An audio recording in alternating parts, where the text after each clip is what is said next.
Welcome to the day 4 of our 30 days AI automation challenge.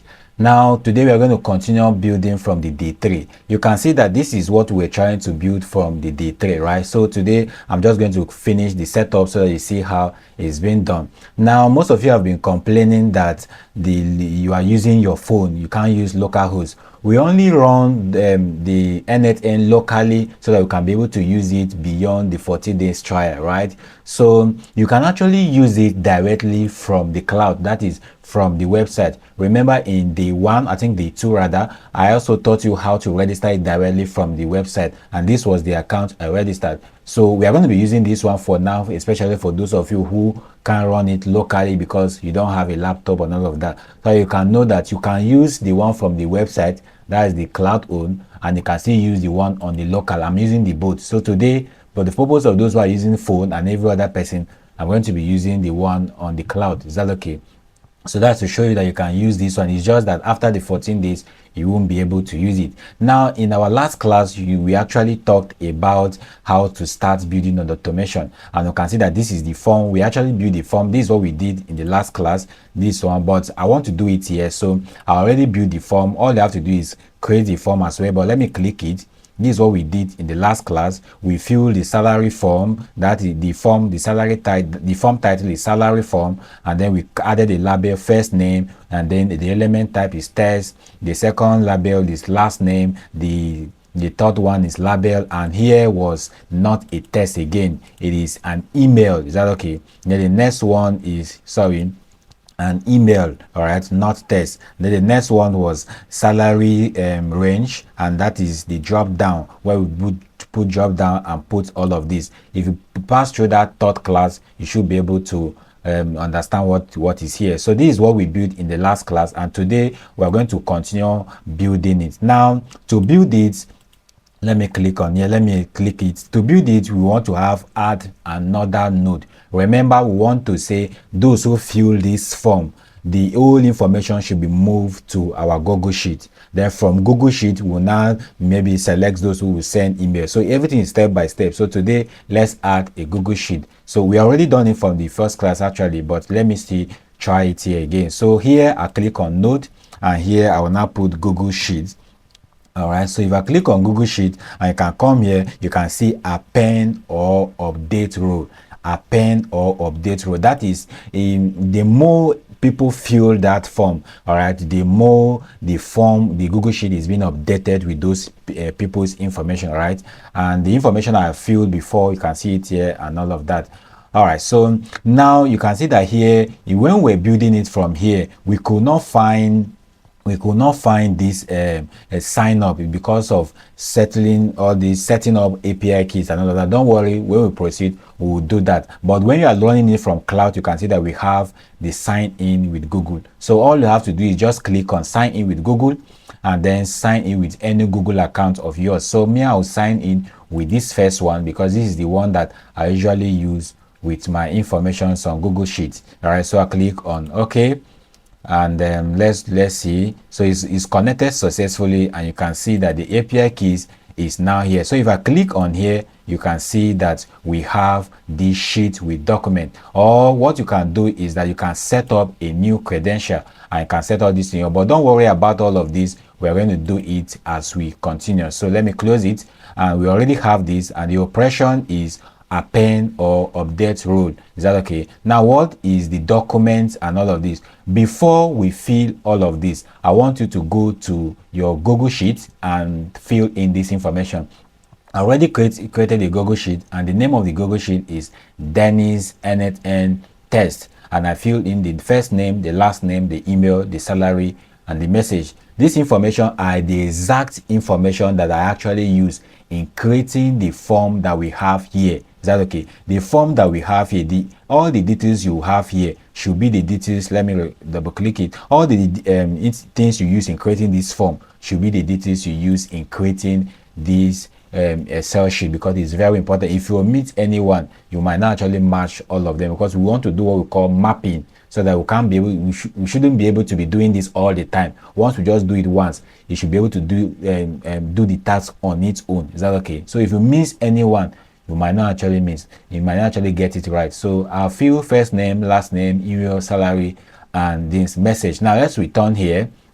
Let's return to our workflow, and let me close this. For example, sorry, let me close it because we want to click on the form. All right, so now it has opened, and then we can now double click on here again because we want to set this form up. You can see that this is not working because we have not choose any parameter, and you can see also these are the information we had from the other side. So that's why you need to at least register, or sorry, fill the form at least once so they can be able to do this mapping that we're about to do. All right, so under documents, you can now click on the document, and then you can see that the form I filled from the Google Sheet, sorry, the Google Sheet I created is here. So when you log in with your email, all the Google Sheet that you have under that email will actually come up. You can see that I have a lot of them here, and the one I created new is here, Dennis n8n test. So I'm going to select it, and then under the sheet, now if you come here, you see that Google Sheet usually have multiple sheets. So if I want to create another sheet, I can click on here. We have now sheet 1, sheet 2. So okay, but let me delete it because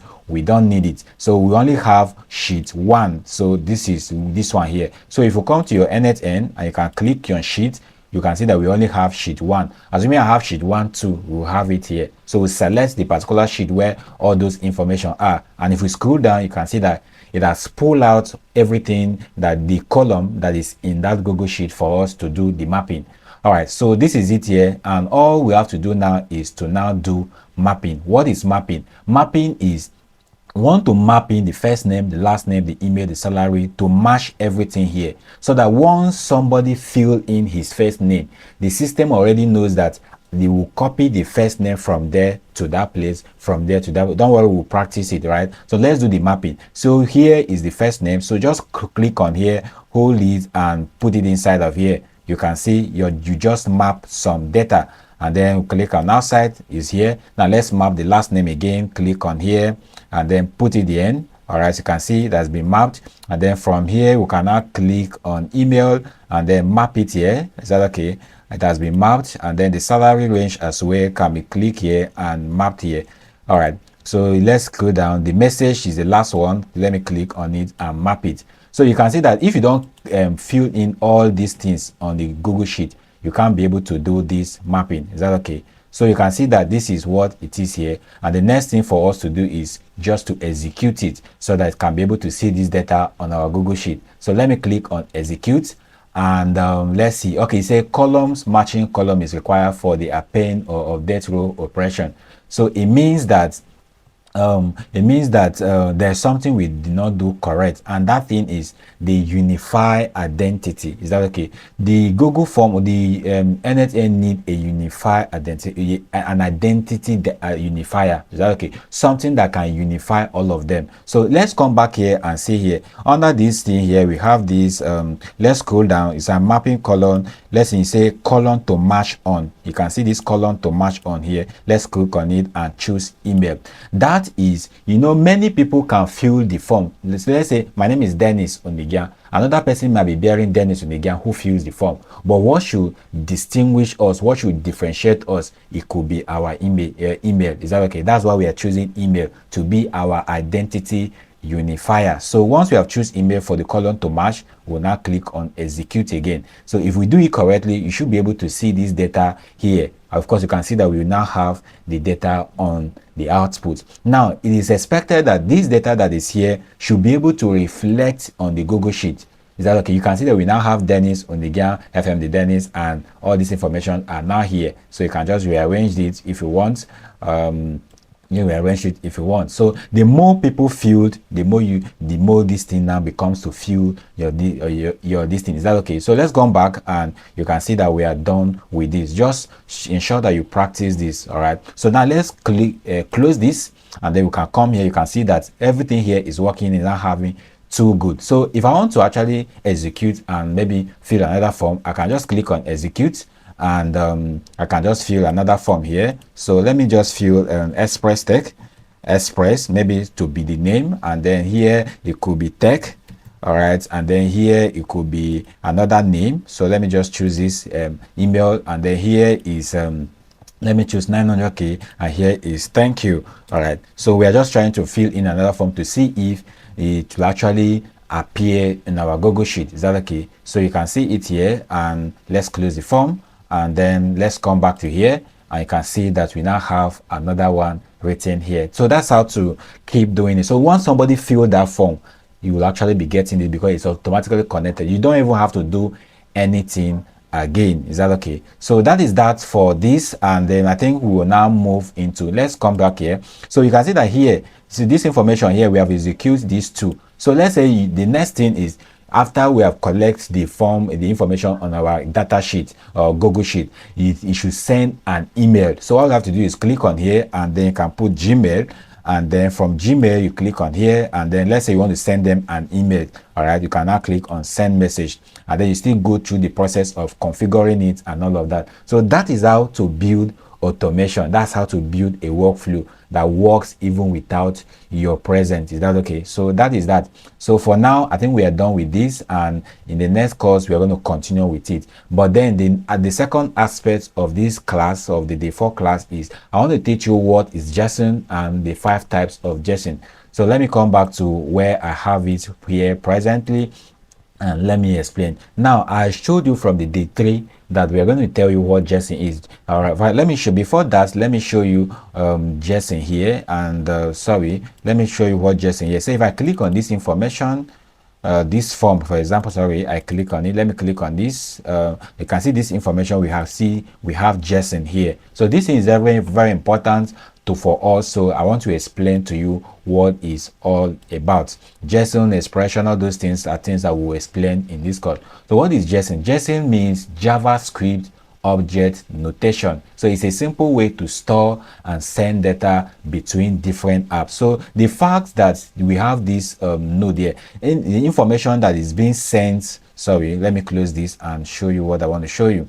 So information that is sent from here to here, from here to here, is passed using JSON. Is that okay? JSON is what causes information to move from here to here, from here to here. Is that okay? That's why I'm trying to explain it in this format.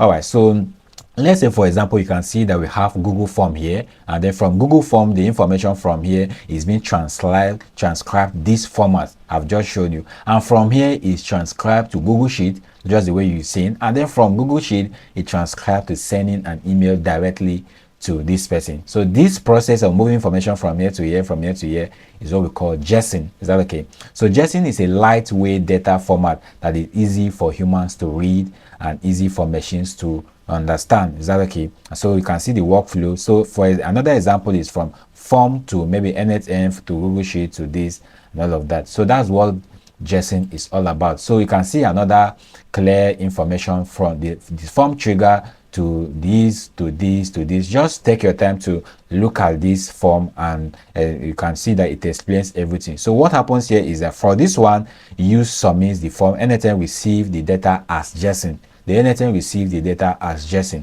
and then optional, you can add or remove, or like I told you about filter and format. So you can format those data or remove the end data and put the ones that you like on the Google Sheet, and then from there you can use ChatGPT or OpenAI or any AI at all to write a message, and the message will now be automatically sent to their email. So this process is what we call JSON. Is that okay? Another explanation is all this one. So just look at them. It looks exactly the way I've been explaining it. Is that okay?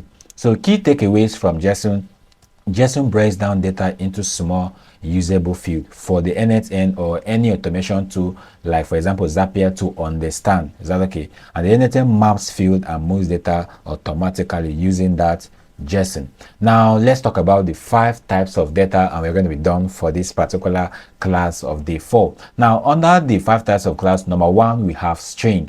That okay, we are going to be using data all through. The information we are using to build our automation or workflow is called JSON, is called data, and we have 5 types of data. Number 1 is string. String is simply a text. For example, Dennis Ondigan John Doe. Is that okay? String is any text, word, sentence, anything, just text is called a string. For example, when a user enters their name in a form, that thing is a string. Is that okay? So the label we were putting something text is also called a string. Is that okay? Number 2 is we have a number. Number is number 50, 20, 30, 40. So if you use any of this number in building your workflow or automation is called a number. Is that okay? So it's as simple as that. For example, cost price is 5,000 or 50,000. The visual representation is still 50,000. Numbers store values that can be added, subtracted, multiplied, or divided.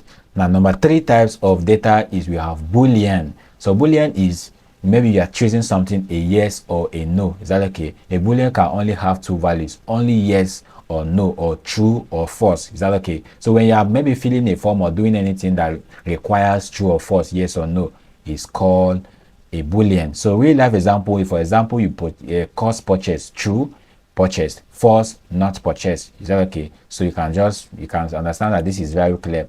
Number 4 types of data is also called array. Array is a collection of items. Is that okay? So for example, you want to collect an item of the foodstuff you buy from the market. So as you name it, rice, gari, salt, maggi, it is all these things are arranged. So a collection of all these things together is what we call array. Is that okay? So that is the array store multiple values in a single place. Is that okay? All right, so number 5 is object. An object is a container or a related information. Is that okay? So for example, we have name John Dewey or Dennis Onigia, email, we have this email, course, AI automation. So a virtual representation of what I just explained is student record, because so if you want to collect information of all these things, they are called objects. So object group related data together using key value pairs.